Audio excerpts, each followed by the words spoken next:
자, 오늘은 2장 6절 원달러 환율에 대해서 이야기를 하겠습니다.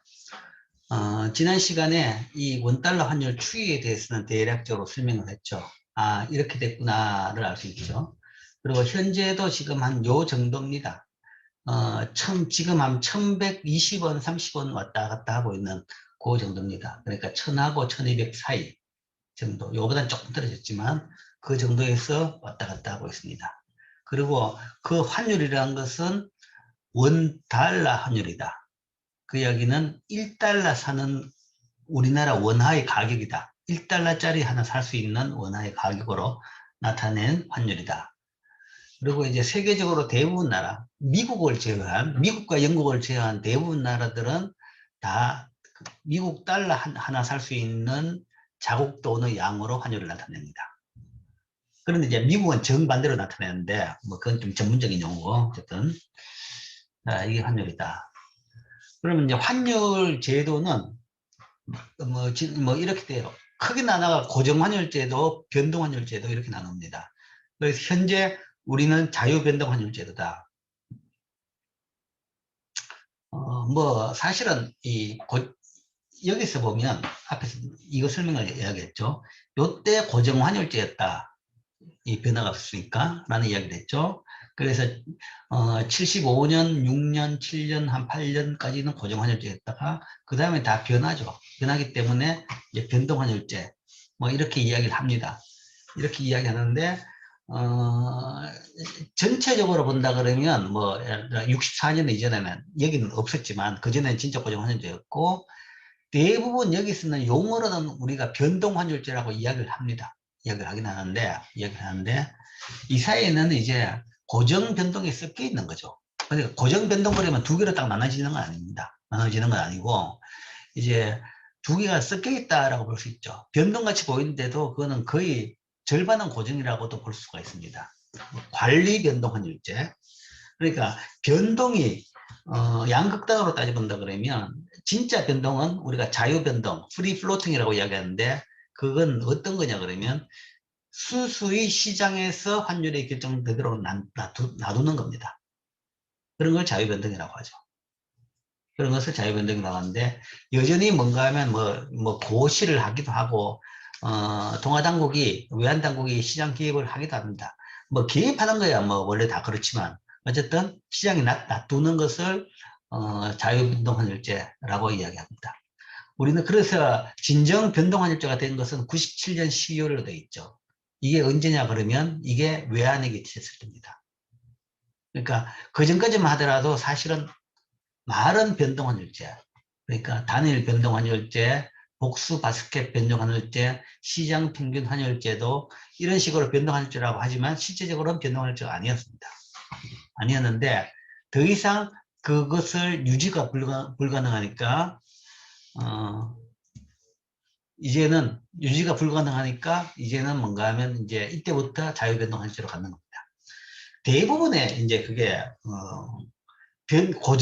고정과 변동의 이제 선호가 차이가 있는데 고정을 선호하는 게 더 많죠. 그러니까 고정환율제를 할 수 있으면 그걸 더 선호합니다. 왜냐하면 환율을 고정시키면 환율에서 발생하는 소위 불확실성이 없어지는 거죠. 기업 같은 경우에 특히 이제 수입 기업 같은 경우에 환율 변동이 엄청난 충격입니다. 엄청난 부담이고 기업의 마진율이라는 것이 상당히 낮습니다. 특별한 몇몇 회사를 빼고 나서는 뭐 예를 들어서 자동차 회사라 그래도 뭐 생산비 대비 매출액 대비 마진율이라는 것이 1, 2%밖에 채 안 됩니다. 1, 2%밖에 안 된다는 거죠. 그러니까 조립회사일수록 그렇죠. 조립회사일수록 그런데 기업이라는 것이 이제 뭐 예를 들어서 뭐 100원 팔면 겨우 이제 비용 빼고 나면 남는 게 1, 2원밖에 안 된다 정도입니다. 뭐 많은 회사가 한 4, 5원 정도. 우리나라 평균적으로 한 2원, 1, 2원 정도입니다. 평균적으로 1, 2원 정도인데 여기에 환율이 불리하게 5%만 변했다. 불리하게 5%만 변하면 그냥 바로 적자입니다. 불리하게 2%만 변해도 적자입니다. 근데 환율 2%는 하루 이틀 변하는 거죠. 하루 이틀, 일주일 내에도 계속 변하는 겁니다. 1120원이 1100원으로 갔다. 1100원이 1120원으로 갔다. 1130원으로 갔다. 그러니까 이런 변화 자체가 수출 기업한테는 엄청난 이 부담이 되고, 그 다음에 수익성에 영향을 주는 거죠. 그게 이제 운 좋게 수익을 늘리는 방향으로 간다 그러면 좋은데, 수익을 악화시키는 방향으로 간다 그러면 바로 계약해가 물건 보냈는데 나중에 환전해가 보니까 적자구나. 그렇게 되는 거죠. 물건 열심히 잘 만들어 봐야 소용이 없다는 겁니다. 그런 차원에서 수출 수입하는 업자로 입장에서는 고정이 좋습니다. 외국 거래를 하는 입장으로서는 고정이 좋죠. 고정이 좋은데 역사적으로 본다 그러면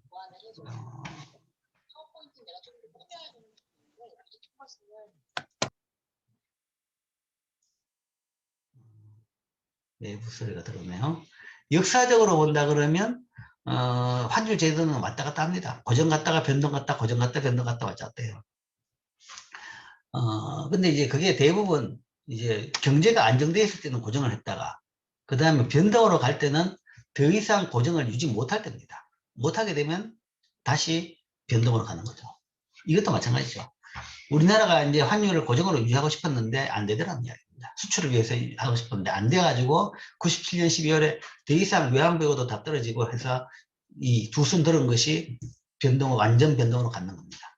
갖는 것이고 우리나라뿐만 아니라 세계적으로도 마찬가지입니다. 2차 대전 끝나고 난 뒤에 전 세계 국가들은 다들 고정환율제를 했습니다.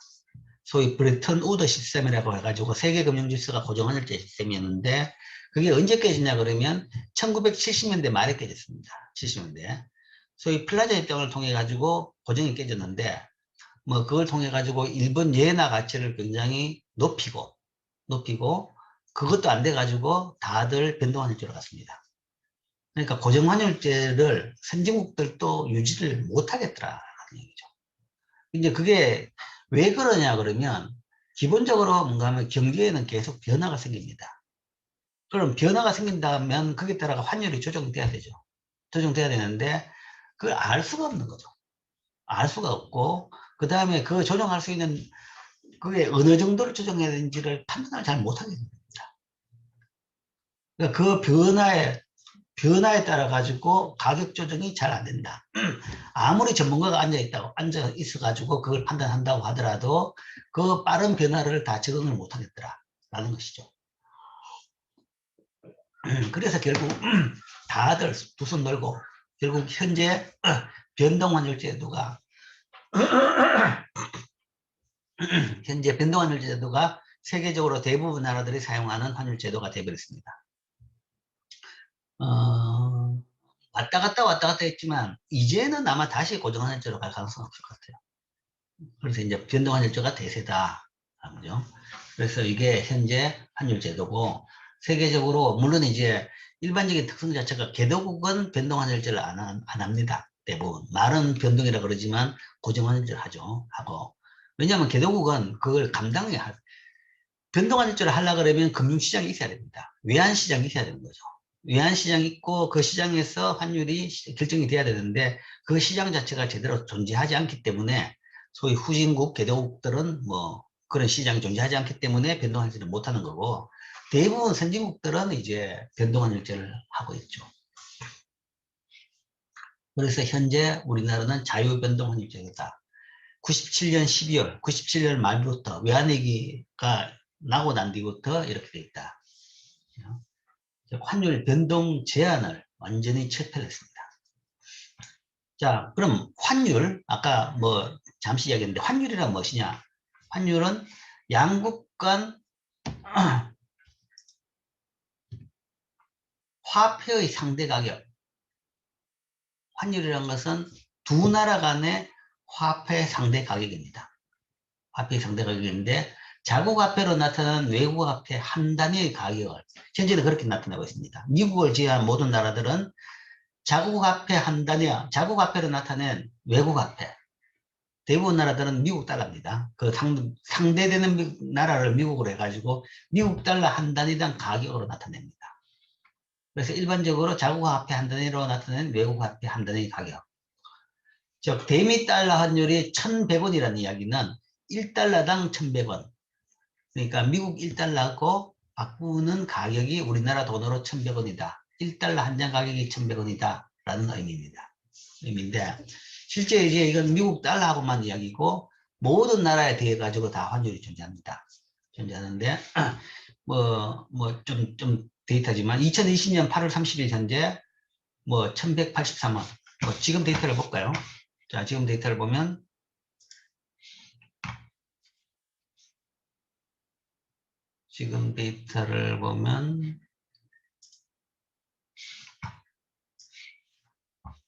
지난 시간에 이걸 봤는데,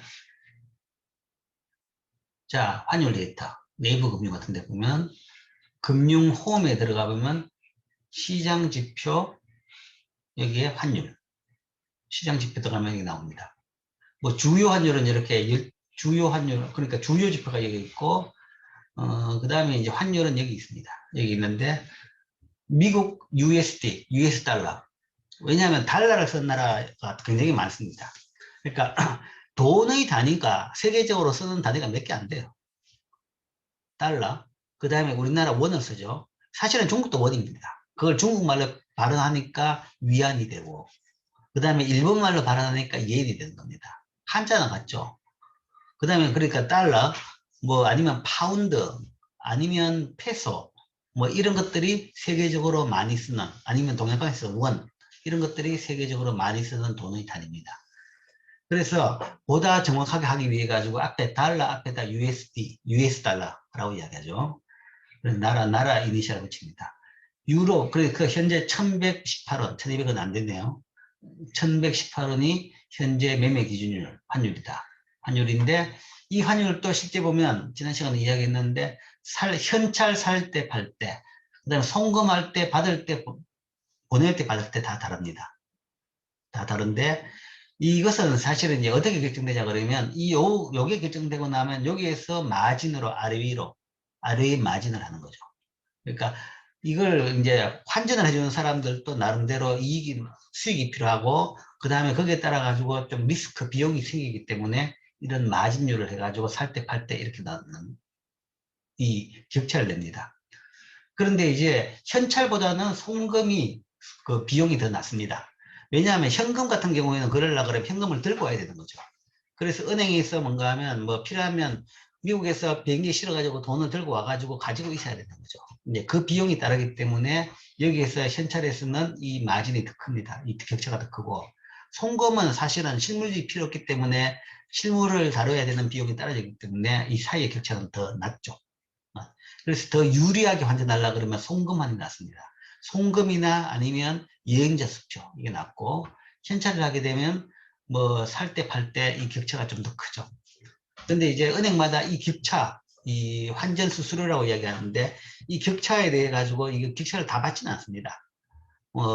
주거래은행이라 그러면 한 절반 정도 깎아주기도 하고, 그 다음에 또 여러 쿠폰들이 많이 있죠. 많이 있기 때문에 잘하면 뭔가 하면 저 격차를 한 80% 빼고 한 20%만 내고도 환전을 할 수도 있습니다. 그래서 만약에 외국 여행을 간다. 지금 코로나 때는 안 되지만 몇 년 뒤에라도 외국 여행을 간다 그러면 이 환전 수수료를 낮게 할 수 있는 방법이 많이 있으니까 그걸 찾아보고 절약을 할 수가 있을 겁니다. 미국 달러에 대해서 이렇게 있고, 그 다음에 유럽은 사실 나라가 많았었는데 지금 대륙은 대부분 통화를 통일을 했죠. 왜냐하면 유럽 대륙 같은 경우에는 국경이 별 개념이 없죠. 그냥 국경 없이 그냥 계속 옆 동네 같이 다들 다닙니다. 다니는데 서로 다른 돈을 쓰니까 너무 불편하더라. 그래서 사실은 유로로 되기 전에 유럽에서 제일 많은 가게가 사실은 환전상이었습니다. 옆 동네만 가도 뭔가 하면 돈이 다르니까. 근데 그런 것이 이제 경제 활동이 굉장히 불편하더라. 비용이 많이 들더라. 라는 차원에서 이제 통화를 유로로 통일을 했죠. 물론 이제 그래서 편리하게 됐지만 그 과정에서 많은 환전사들이 직업을 잃기는 잃게 됐습니다. 그래서 지금 유럽에서는 다들 유로를 쓰고 있죠. 그래서 이 유로. 영국은, 그러니까 유럽에서 유로를 안 쓰는 나라가, 동유럽 빼고, 그 유로권에 있는 나라를 보면, 영국과 스위스입니다. 영국과 스위스는 자국 통화를 그대로 쓰고 있습니다. 그 외에 대부분 유럽 나라들은 유로를 쓰고 있죠. 그래서 1유로당 현재 가격이 1327원. 잘 안 보이죠?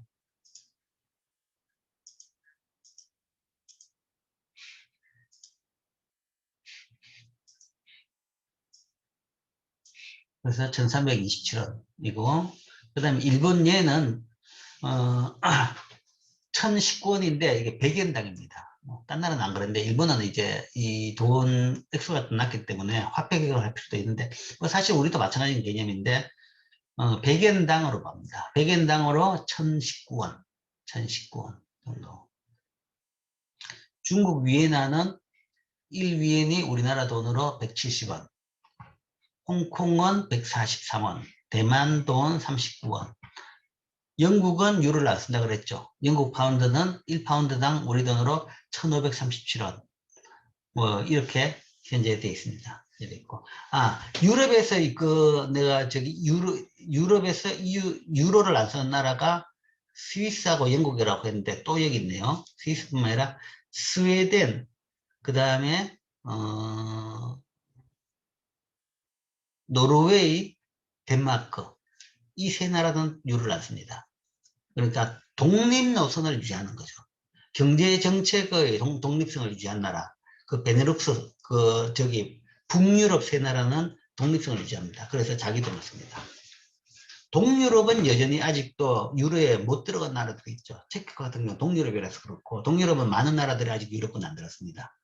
근데 이제 서유럽이라고 하면 옛날부터 이제 시장 경제를 하던 공산주의 국가들이 아닌 나라들은 지금 이제 대부분 다 유로를 쓰는데 정책적으로 유로에 가입 안 하고 안 쓴 나라가 그 세 나라, 북유럽 세 나라하고 그다음에 스위스는 소위 우리가 이런 얘기를 하죠. 영세 중립국이다라는 얘기를 하고 항상 그 중립 노선을 유지한다 하는 거죠. 그 이야기는 경제정책 아니면 모든 부분에서도 유럽, 소위 서방식의 그거하고는 조금 거리를 두고 있는 겁니다. 그래서 스위스는 유로를 안 쓰고 자기 돈을 쓰고 있죠. 스위스 프랑입니다. 스위스 프랑이고, 그래서 CHF라고 얘기하고, 그 다음에 영국은 항상 유럽에서 이제 섬나라죠. 떨어져 있기 때문에 국경을 안 닫고 있죠. 안 닫고 있고, 항상 유럽하고는 다른 정책을 씁니다. 다른 정책을 조금 유럽하고는 거리를 두고 있죠.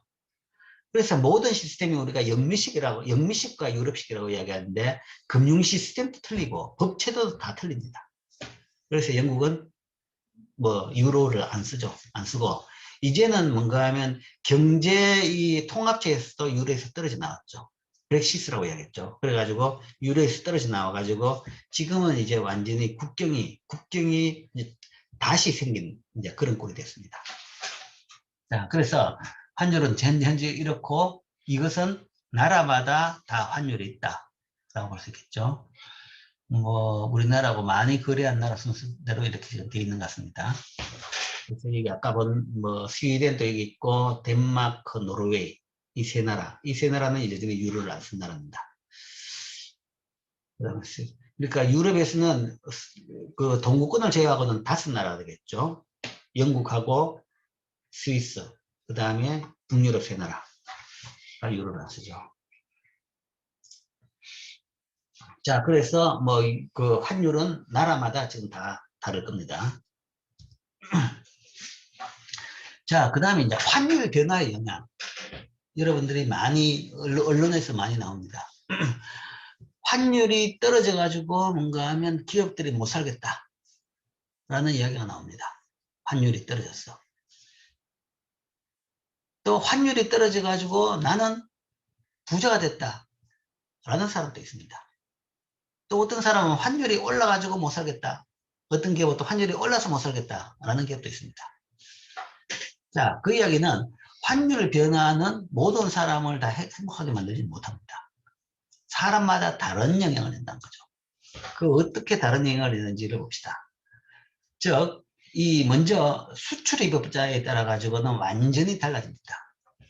환율이 상승하면, 상승이라는 것은 현재 우리가 쓰는 환율로서 1,100원에서 1,200원이 됐다.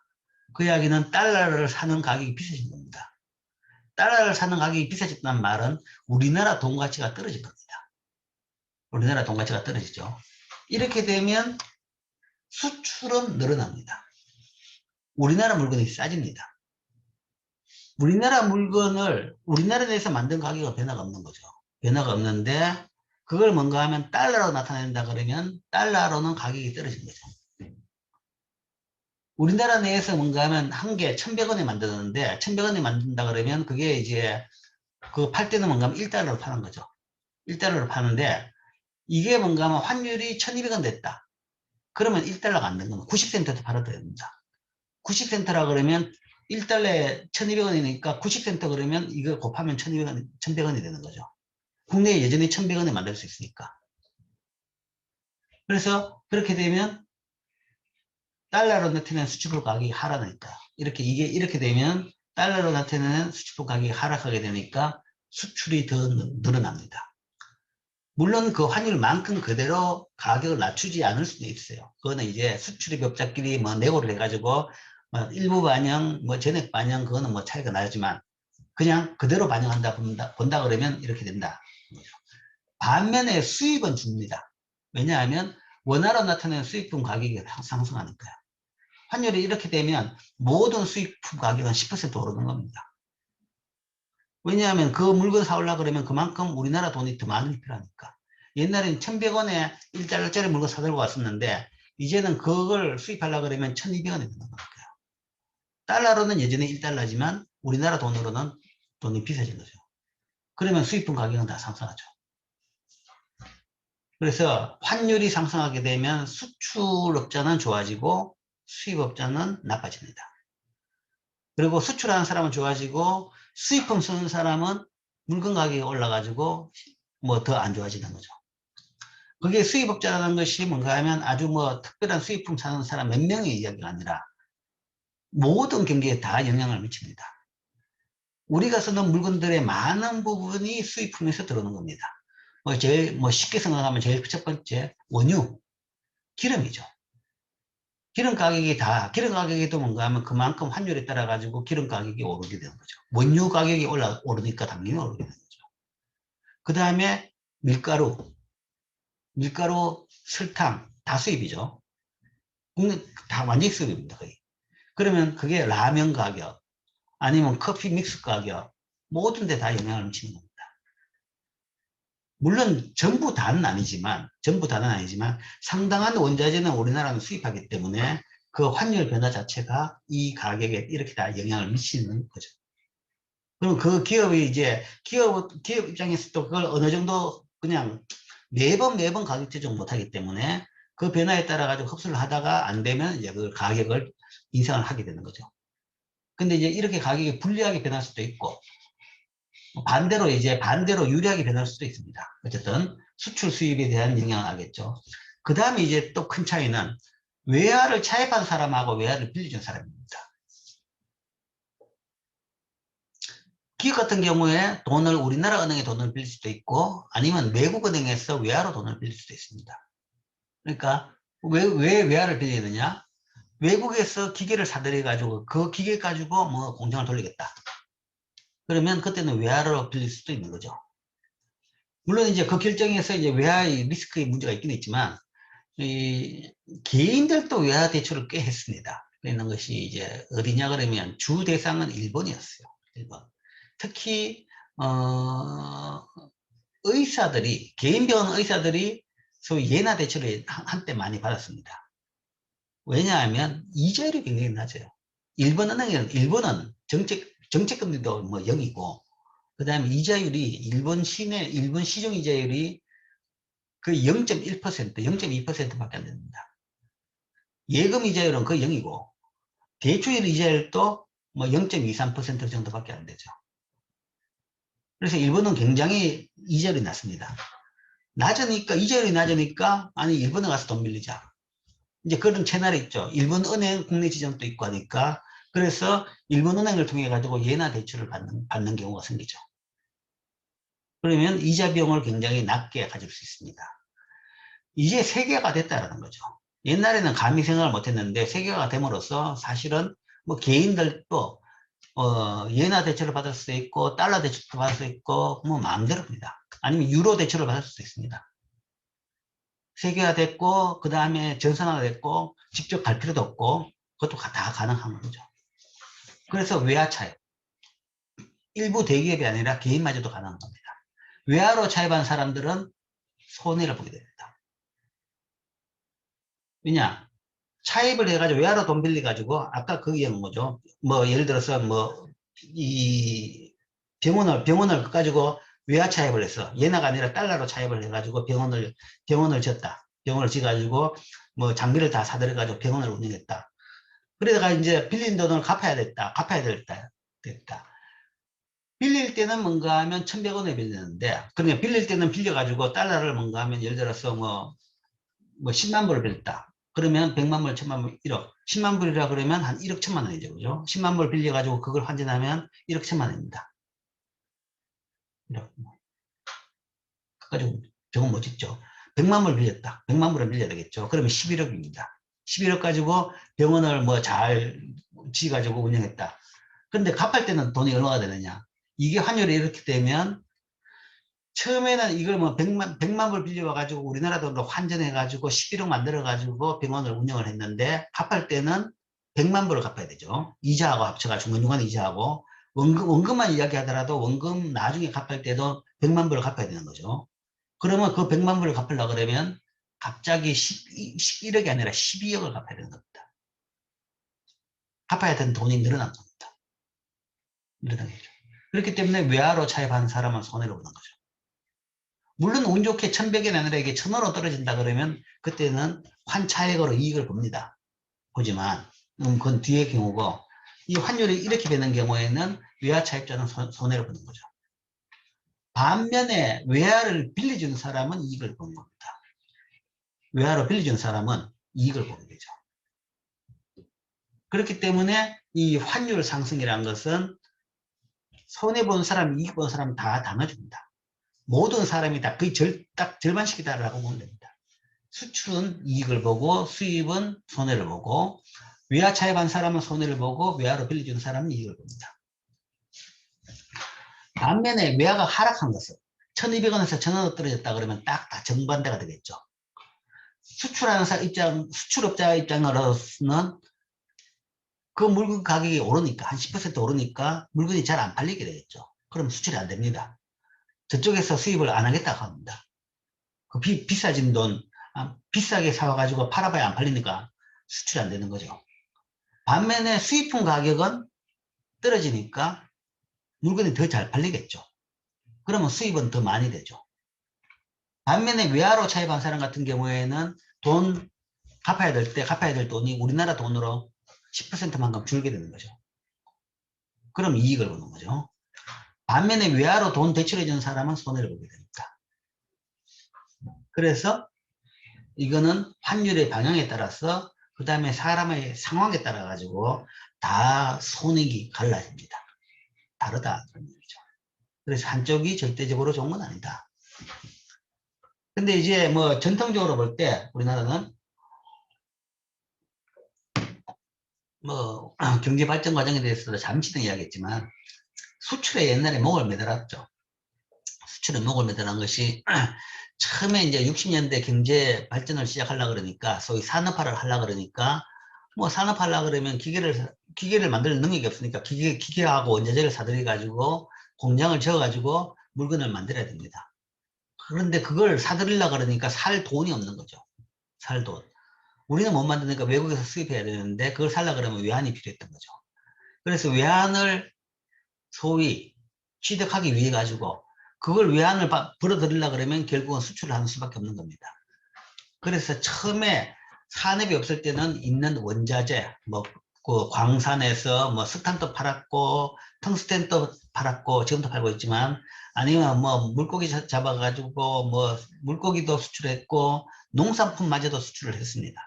그래가지고 그 돈 가지고 달러 가지고 기계를 사들여 가지고 한 개씩 공장을 지어 가지고 물건 만들어 팔아 가지고 경제 발전했는 겁니다.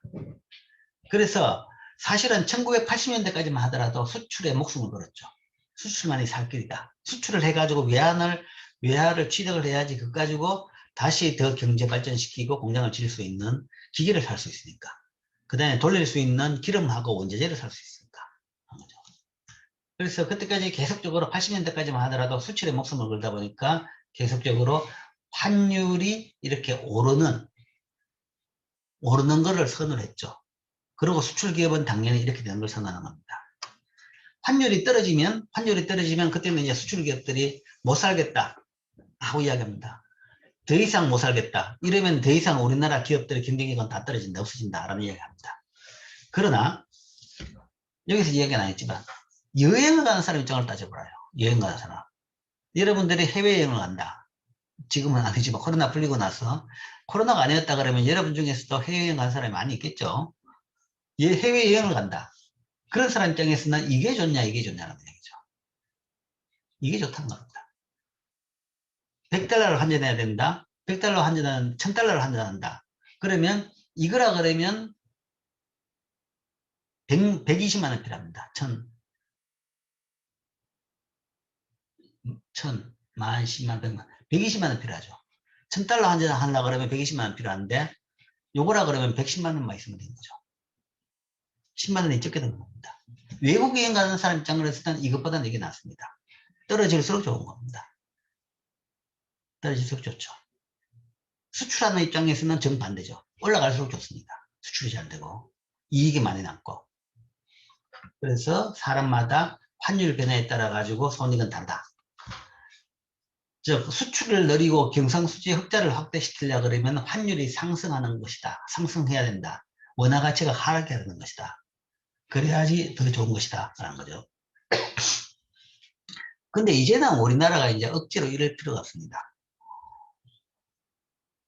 앞에서도 말했지만 우리나라는 이제 경상수지 흑자도 충분히 많이 있고 그 다음에 너무 많아가지고 세계적으로 지탄을 받을 정도로 많기 때문에 뭐 억지로 이제 이럴 필요는 없는 거죠. 그리고 이제 그렇기 때문에 이제 뭐 다른 나라에서 주시를 하고 있죠. 우리나라가 억지로 이렇게 만든다. 수출을 위해서 이렇게 만든다 그러면 그때는 보복을 하겠다라는 이야기를 하는 거죠. 그래서 이제 지금 뭐 억지로 이렇게 만들 필요는 없고, 그 다음에 지금 나오는 흑자까지만 해도 충분히 여행도 마음껏 갈 수 있을 만큼 외환은 많이 벌어오고 있는 상태입니다. 자, 그렇다 그러면 환율은 어떤 수준이 적정하냐? 이제 적정 환율이 되는 얘기입니다. 이게 맞냐라는 얘기죠. 어떤 수준이 될 것이냐? 그 이야기는 지금부터 환율이 어느 쪽으로 갈 것이냐라는 이야기입니다. 어느 쪽으로 갈 것이냐? 지금은 1120원인데 어디까지 갈 것이냐? 앞에 그림을 보면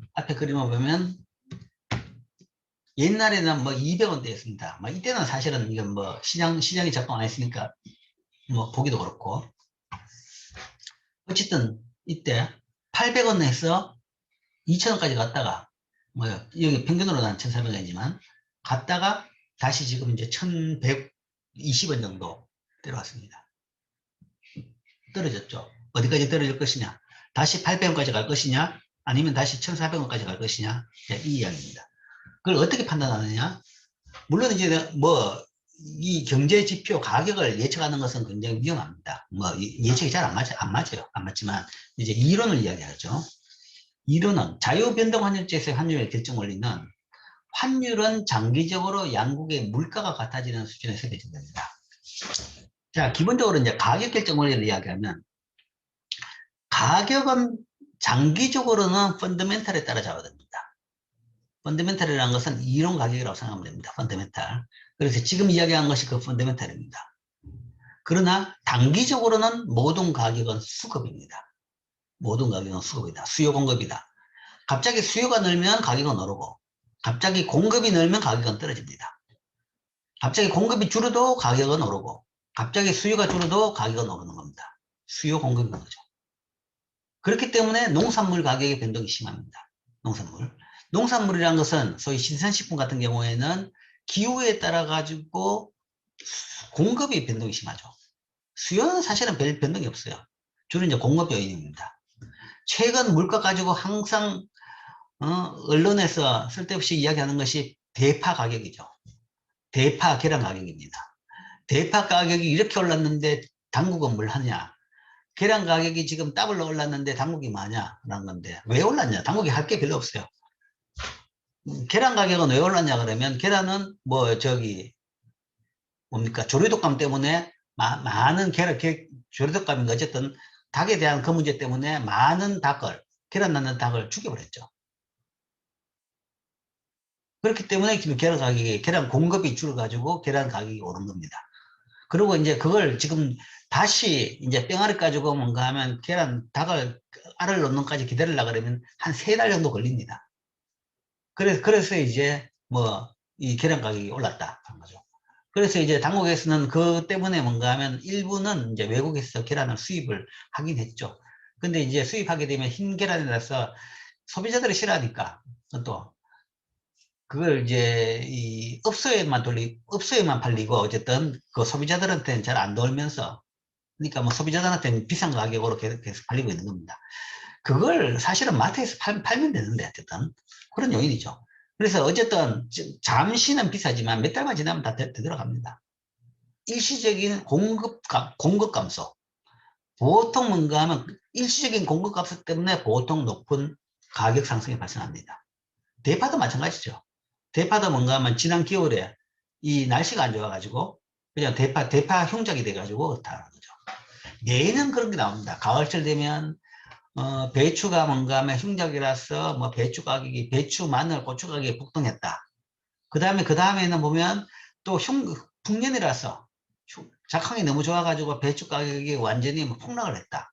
고추 가격이 폭락을 했다. 마늘 가격이 폭락했다. 계속 이렇게 나오는 겁니다.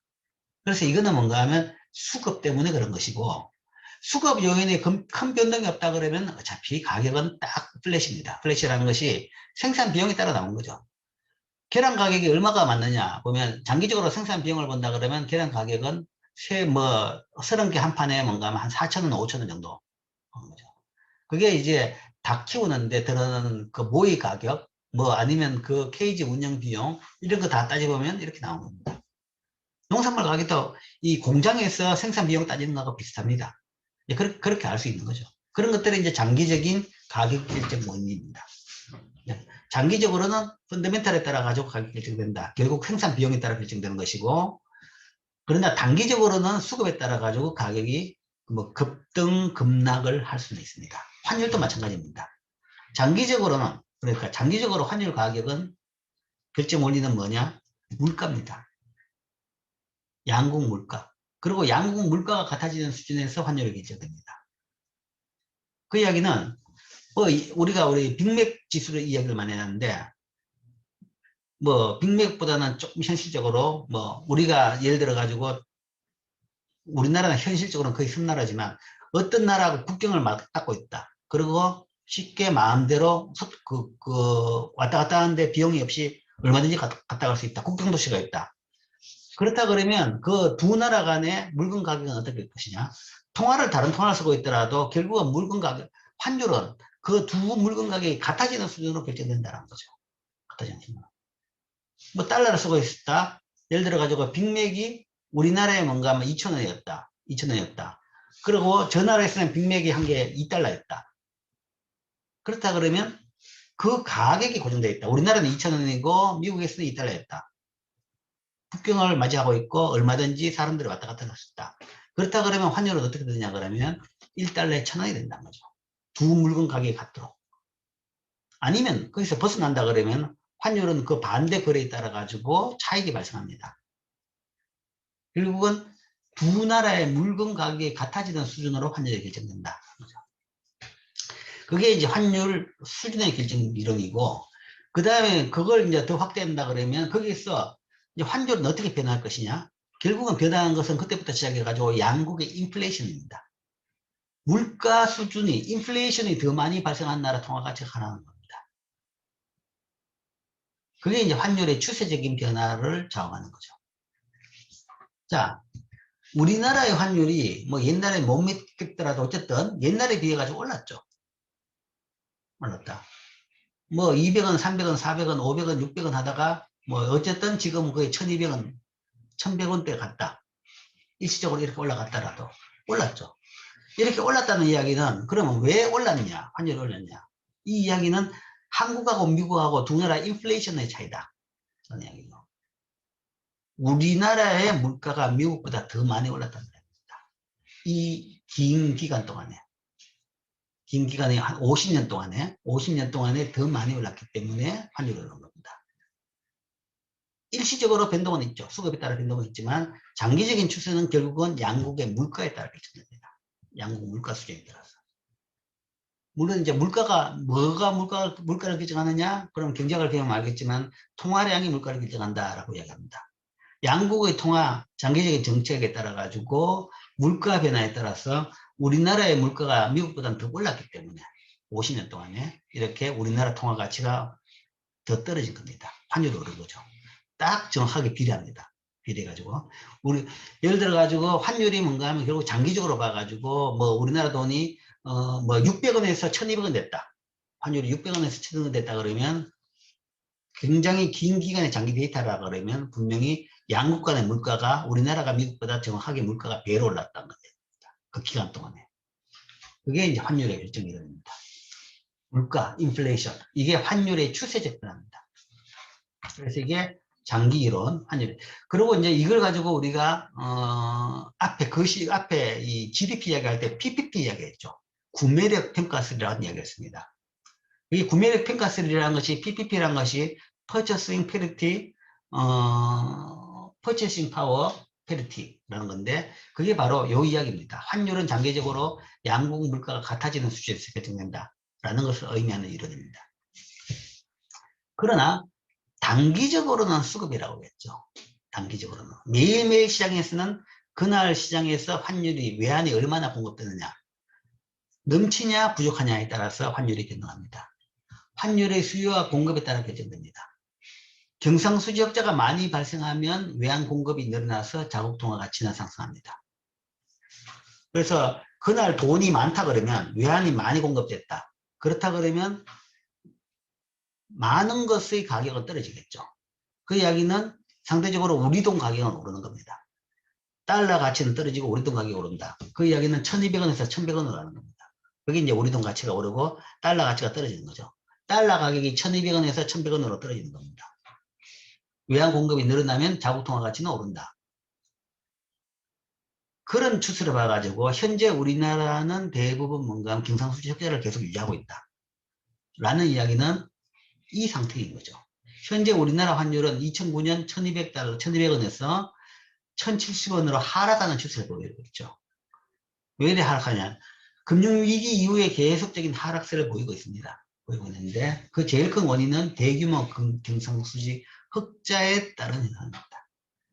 경상수지가 흑자가 되니까 그게 결국은 환율 하락이 있는 거죠. 그 이야기는 지금 계속 흑자고 그 다음에 그 흑자가 계속 될 걸로 보통 예상됩니다. 예상된다는 이야기는 지속적으로 봐가지고 하락세는 계속될 것이다. 그게 어디까지 하락할 것이냐? 뭐 1100원 아니면 1050원 뭐 얼마 전까지만 해도 1060원 때까지는 갔습니다. 1060원, 1050원, 1040원까지 갔습니다.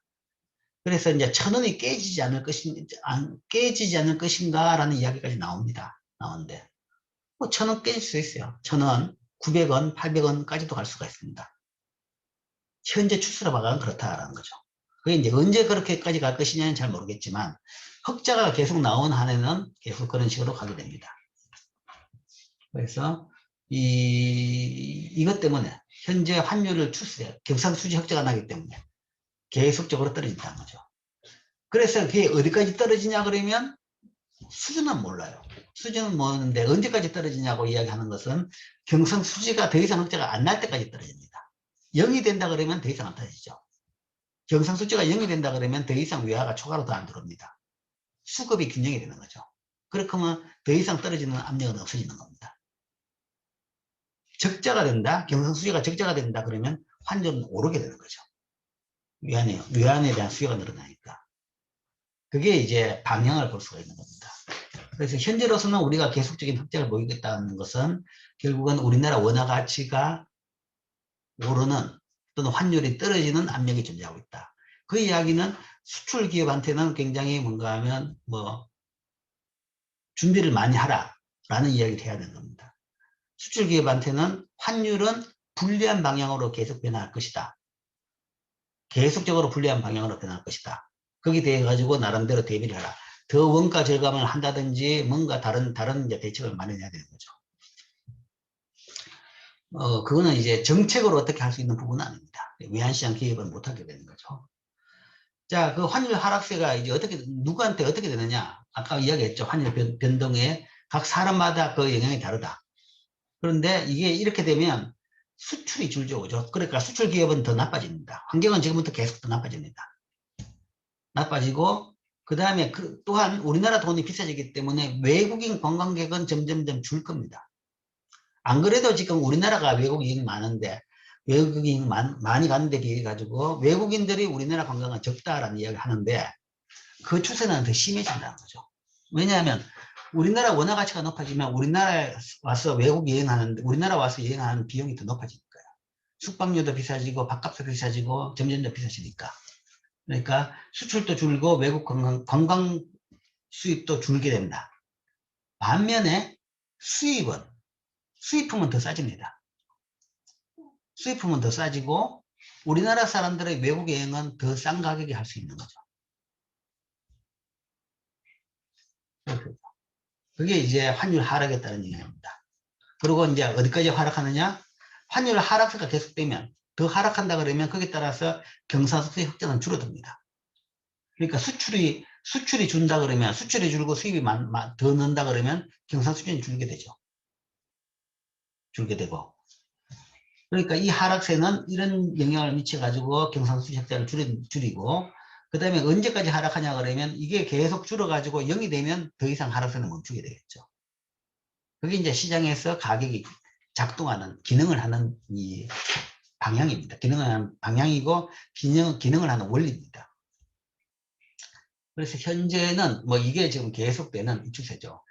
최근에 경상수지를 보면 흑자가 안 줄고 있죠. 안 줄고 있고, 계속 이제 600억 달러, 700억 달러를 유지하고 있습니다. 하고 있는데, 뭐 그거는 이제 환율 하락이 더 이상 이제 속도가 안 빠르기 때문에 그런 겁니다. 만약에 빨라진다 그러면 다시 이제 이게 줄 수는 있겠죠.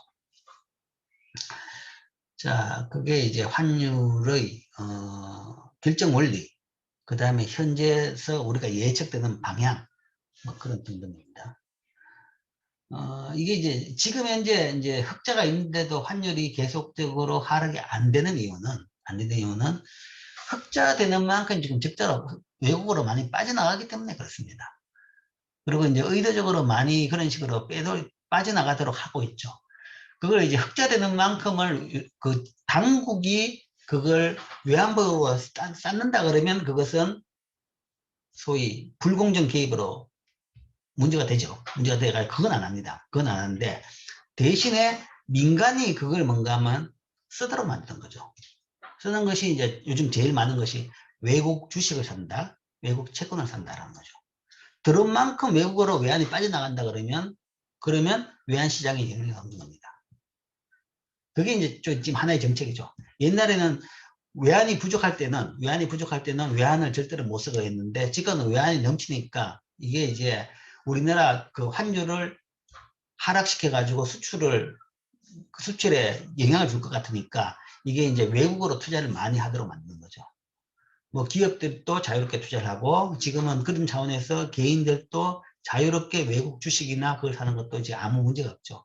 그게 이제 이런 상황이기 때문에 그게 그렇게 됐다. 그리고 이제 그런 식으로 외화가 빠지기 때문에 흑자만큼의 외화가 빠지기 때문에 환율이 지금 하락을 안 하고 있는 겁니다.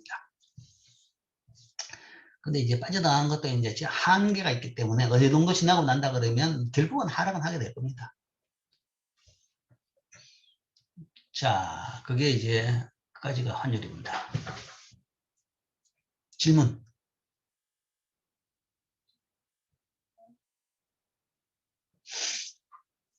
자, 그 다음에는 이제 여기 두 챕터가 되어 있습니다. 자, 두 챕터죠. 국제경제실사하고 세계적 불균형과 무역 분쟁. 자, 요 두 챕터입니다. 좀 이제 국제적으로 노는 부분입니다. 왜냐하면 이 장의 제목이 수출입과 국제수지죠. 무역과 그 다음에 돈의 거래입니다. 무역과 돈의 거래에 대한 국제 질서에 대해서 이야기합시다. 자, 어떻게 지금 현재 질서가 짜져 있느냐, 이 세계 경제를 좀 이해할 수 있는 내용에 대해서 이야기하는 겁니다. 그 다음에 이제 8절에서는 이 세계 경제에서 지금 현재 제일 문제가 되는, 분쟁이 되는 싸움에 대한 이야기죠. 트럼프 대통령이 중국하고 엄청나게 거칠게 싸웠죠. 그런데 그게 트럼프 대통령이 이상한 사람이라서 그렇게 싸움 박질을 했나? 라고 생각을 했었는데, 지금 아주 좀 메가리가 없는 바이든 대통령이 들어왔는데 더 심하게 싸울 것 같습니다, 지금. 오히려 더 싸움은 심해졌습니다. 훨씬 더 심할 것이다, 라고 보고 있습니다. 그게 이제 세계 경제 질서에 있어가지고 하나의 현재 지금 제일 큰 마찰 부분이죠. 그 마찰 부분이 어떤 부분인지, 왜 그게 생기는지에 대한 이해를 도우는 부분입니다. 자, 먼저 국제경제질서. 국제경제질서라 그러면, 현재 한마디로 이야기한다 그러면, 현재 국제질서는 무역 부분은 WTO, 금융 부분은 국제통화기금을 바탕으로 자유무역과 환율 안정을 추구하고 있다, 라고 할 수 있습니다. 자, 이게 현재 국제경제질서입니다. 국제경제질서. 자, 국제경제질서의 방향은 자유무역입니다. 자유무역을 하기 위해서 환율 안정을 추구하고 있습니다. 그리고 거기에 대한 규정과 그 다음에 질서를 나타내는 기구가, 그거는 국제이기 때문에 한 나라가 할 수 있는 건 아니죠. 모든 나라들이 모여가지고 그것을 유지하는 기구로서 만든 것이 WTO, 세계무역기구하고 그 다음에 IMF, 국제통화기금입니다. 그래서 이 두 기구를 통해 가지고 자유무역과 환율 안정을 추구하고 있습니다. 그럼 이런 시스템은 언제 만들어졌느냐? 2차 대전 끝나고 난 뒤에 만들어졌습니다. 그러니까 2차 대전이 45년에 끝났으니까 지금 따져본다 그러면 한 70년 정도 됐죠. 그럼 그때 왜 이런 시스템을 만들었느냐? 이 국제경제질서는 1930년대 대공황과 그에 따른 자국 우선주의적 보호무역주의가 2차 세계대전의 배경이 됐다, 라는 반성에서 더 이상 그런 인류의 참화가 발생한, 인류 전체의 그 참화가 되는 전쟁은 막자, 더 이상 그런 일이 발생하는 것을 씨를 없애자, 라는 차원에서 만든 질서입니다. 그래서 이런 반성의 바탕을 주고 2차 세계대전 종전과 더불어 가지고 구축이 됐습니다. 그러니까 인류 발전 과정에서 뭔가 하면 세계대전이라는 것은 1차가 있었고 2차가 있었죠. 물론 그게 세계대전이냐에 대해서는 동양적인 시각에서는 뭔가 이의를 제기할 수 있습니다. 사실은 1차 대전은 유럽에서 벌어졌죠. 1, 2차 대전은 다 그랬어요. 대부분 유럽입니다. 유럽에서, 특히 1차 대전은 유럽에서 벌어졌고, 미국도 참전을 했지만, 미국과 그 다음에 유럽의 전쟁입니다. 그러면 그 유럽 전쟁이지 왜, 유럽 미국 전쟁이지 왜 세계대전이냐? 또 아시아적인 시각에서는 그럴 수는 있겠죠. 그러나 그때는 뭔가 유럽과 미국의 전 세계적인 시각이었으니까 학술도 그렇게, 학술 체계도 그렇게 이끌어갔으니까 그렇게 네이밍을 한 겁니다. 2차 대전은 거기 비해 가지고 세계대전이죠. 전장을 본다 그러면 유럽뿐만 아니라 물론 미국은 아니지만 아시아권도 다 전장터가 됐습니다. 우리나라는 아니었지만 어쨌든 동남아시아 지역은 다 전장터가 됐고, 일본까지도 전장터가 됐고, 아프리카까지도 전장터가 됐습니다. 그렇기 때문에 이제 진짜 진정한 세계대전이라고도 볼 수 있습니다. 어쨌든 그전하고는 다른 게, 1차 대전이 유럽에서의 전쟁이라고 하지만 그전하고 다른 것이, 그전에도 전쟁이 계속 있었죠. 영국하고 프랑스하고 전쟁, 유럽 내에서 전쟁은 굉장히 많았습니다.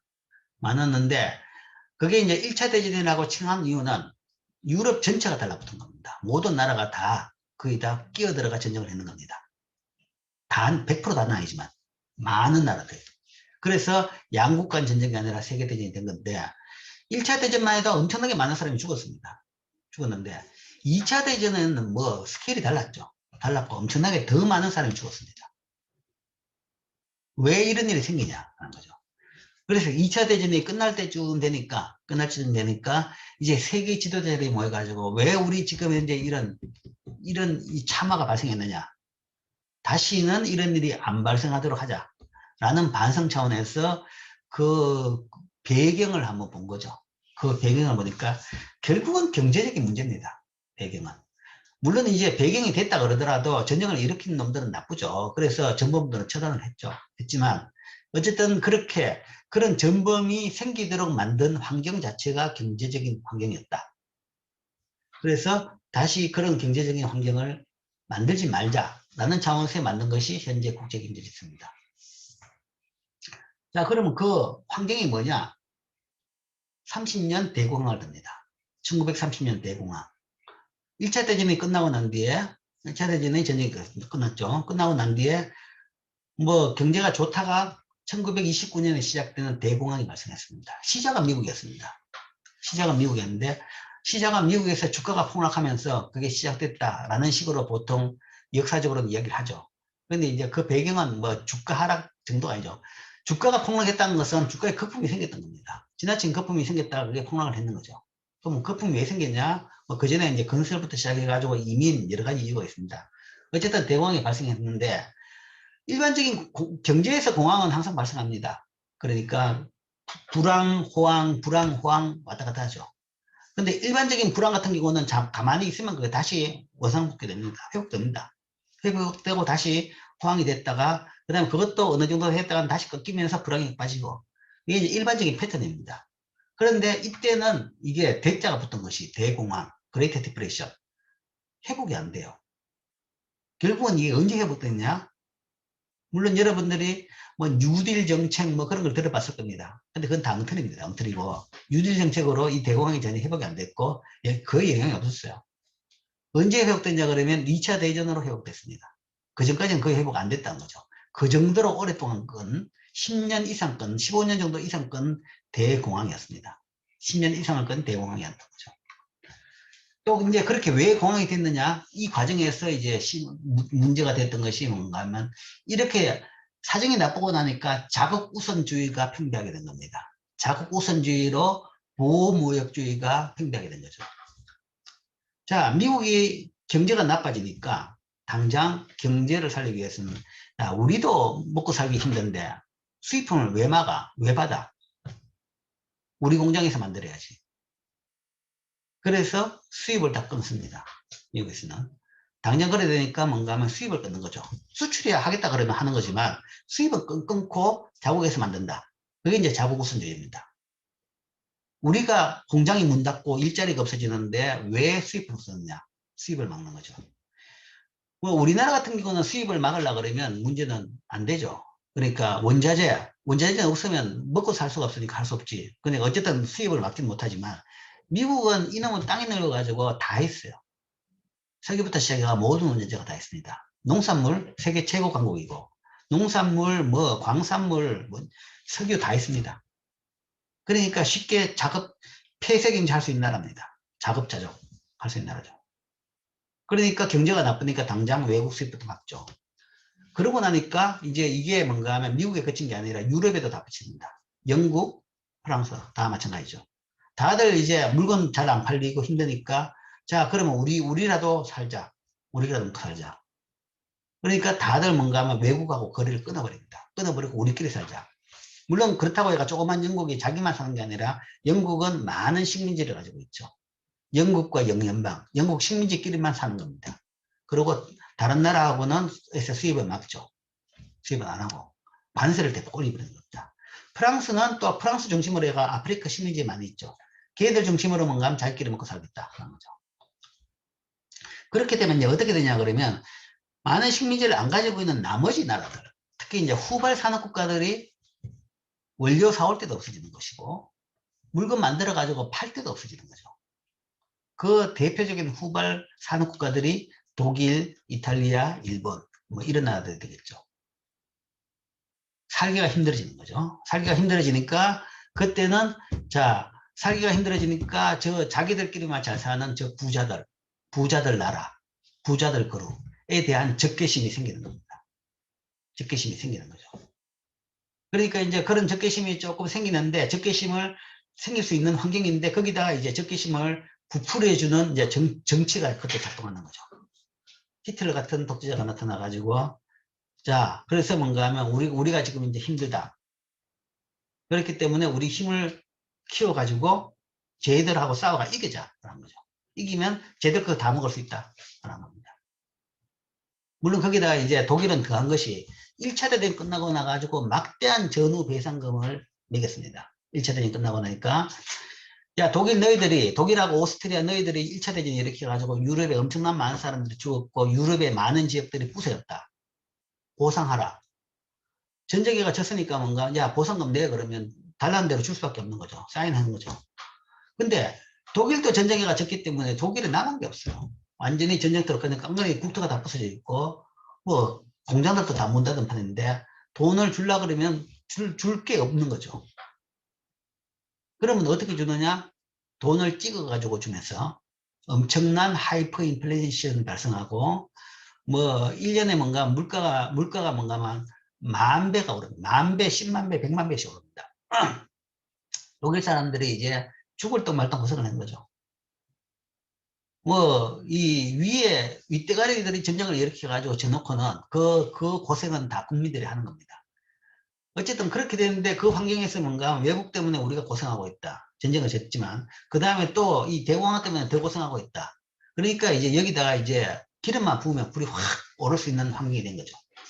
그게 이제 나치가 나와가지고 뭔가 하면 민족주의, 국가주의, 이걸 이제 불을 붙여가지고 사람들이 그쪽으로 다 몰리는 겁니다. 독일도 마찬가지고. 그 다음에 일본도 후발 산업국으로서 뭔가 하면 중국이 의리부리한 틈을 타가지고 아시아 전체에서의 뭔가 하면 자기들이 명주가 되겠다라고 나선 거죠. 자, 결국 1차 대전, 2차 대전의 이 배경은 30년 대공황 이후에 자국 우선주의적 보호무역주의였다. 그 때문에 후발국들은 도대체 할 일이, 도대체 여지가 안 보이는 거죠. 그게 하나의 배경이었다. 그리고 후발국 국민들이 불만의 사이드로 만든 것이다. 라고 본 거죠. 물론 그렇다고 해가 전쟁했는 건 나쁜 행위지만 어쨌든 배경이 그렇다. 그죠. 그래서 지금부터는 이런 일이 생겼더라도 이런 자국우선주의적 보호무역주의를 하지 말자. 안 하는 그런 세계 질서를 만들자라는 거죠. 그리고 따져본다 그러면 자국우선주의 보호무역주의가 일반적인 공항을 대공항으로 만들었다. 라는 평가도 합니다. 그냥 일반적인 공항으로 될 수 있는데 서로 무역을 줄이다 보니까 경제학적으로 이야기하면 게인스 프롬 트레이드. 무역을 왜 하냐? 결국은 양국 다 더 좋아질 수 있는 겁니다. 더 좋기 때문에 무역을 하는데 무역을 줄이게 되면 더 좋았던 부분이 없어집니다. 없어짐으로써 양국 다 더 나빠지는 거죠. 당장에는 뭔가 하면 수입품 없어지면 거기서 우리나라 일자리 더 생긴다 라고 생각하겠지만 결국은 그만큼 수출을 덜 하게 됨으로써 그쪽에서 일자리 더 없어집니다. 더 없어짐으로써 양국이 더 나빠지는 거죠. 그것이 대공황을 일으킨 원인이다. 결국은 뭔가 하면 우리만 먼저 살겠다 그랬는데 공멸하는 길이었다 라는 거죠. 자국 우선주의적 보호무역주의가 우리도 못 살고 다 망하는 그런 공멸로 가는 길이었다 라는 것이 2차 대전 끝나고 나서 반성이었습니다. 끝날 때쯤 돼가지고 반성이었고, 그래서 다시는 이런 일을 만들지 말자 라는 차원에서 만든 것이 현재의 국제경제질서입니다. 그래서 지향점은 딱 하나, 자유무역입니다. 자유무역이다. 더 이상 자유무역에 대해 가지고 블록주의 하지 말자. 영국 중심의 블록주의, 프랑스 중심의 블록주의, 미국의 소위 이 외톨이주의, 이런 것들이 세계대전을 일으키는 배경이 됐다. 다시는 그거 하지 말자 라고 만든 것이 국제경제질서, 즉 자유무역입니다. 물론 이제 여기에 이제 환율 안정이 따라오는데 이거는 자유무역을 담보하기 위해서 더 잘할 수 있는 환경 차원에서, 그러면 양국 간의 이 돈, 아까 환율이 얼마나 중요한지 이야기를 했죠. 그게 변동이 적어야 된다. 그래서 그걸 변동이 적을 수 있도록 이 부분까지도 같이 보완을 해가지고 운영을 하자. 라고 만든 것이 세계적인 질서고, 그렇기 때문에 그 자유무역을 담당할 수 있는 협정을 먼저 냈습니다. 이게 이제 밑에 나오지만 가트입니다. 가트 협정을 맺고, 그 다음에 그 가트 협정이 지금 현재 확대 개편돼 가지고 나온 것이 세계무역기구입니다. 무역기구고, 그 다음에 이 환율 안정을 위해 가지고 환율 안정을 위해서 만든 기금입니다. 그게 국제통화기금입니다. IMF라는 것은 금융위기시 나타나가지고 그 나라 혼내는 나쁜 기구다 라고 생각하지만, 그거는 이제 여기서 하나 해야 되는 기능 중에 하나입니다. 그러니까 금융위기가 생겼다는 것은 환율이 굉장히 대책이 없이 된 거죠. 그럴 때 이제 안정화시키는 돈을 빌려주는 기능을 하죠. 돈을 빌려주지만 대신에 다시 안정화할 수 있는 그런 경제체제, 경제체제를 혁신을 하는 그 요구를 하는 거죠. 그게 이제 받는 나라 입장에서는 굉장히 괴롭죠. 그렇기 때문에 IMF가 굉장히 나쁜 이미지로, 외환위기가 발생한 나라들은 나쁜 이미지로 IMF 사태, 자기 나라 잘못했는데 IMF 사태라고 이야기를 하는데 사실은 IMF는 기능은 그런 기능은 아닙니다. 환율 안정을 추구하는 국제적인 돈의 기금입니다. 큰 돈을 모아놓은 거죠. 이게 이제 현재 국제 경제 질서입니다. 그래서 이 질서는 무역 부분, 그 다음에 통합 부분, 금융 부분 두 개로 나누어 가지고 이제 설명을 할 겁니다. 그래서 그 설명은 다음 시간에 계속하죠.